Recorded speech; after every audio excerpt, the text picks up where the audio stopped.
दिवाळीचा सण संपल्यानंतर भाऊबीजेच्या दुसऱ्या दिवशी पंढरपूर एस.टी बस स्थानकावर प्रवाशांची मोठी गर्दी पाहायला मिळाली आहे.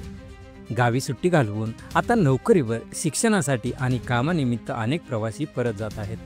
तिकीट काउंटरवर रांगा लागल्या आहेत. काही जण बस मिळवण्यासाठी धावताना दिसत आहेत. मुले, महिलांपासून ते वयोवृद्धापर्यंत सर्वच प्रवासी या गर्दीत प्रवास करण्याचा प्रयत्न करत आहेत. स्थानक प्रशासनाकडून अतिरिक्त बस गाड्यांची सोय करण्यात आली असली तरीही प्रवाशांना जागा मिळण्यासाठी थोडी धांदल होते. काही प्रवाशांनी बस उशिरा मिळाल्यानंतर नाराजी व्यक्त केली जात आहे, तर काही जण सणाची मजा घेतल्याचा आनंदही व्यक्त करत आहेत.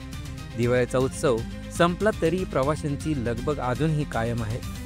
पंढरपूर एस.टी बस स्थानकावरून सध्या सुरू असलेली ही प्रवाशांची धांदल पुढील काही दिवस अशी सुरू राहण्याची शक्यता आहे. असेच नवनवीन व्हिडिओ पाहण्यासाठी NPC मराठी या यूट्यूब चॅनलला सबस्क्राईब करा.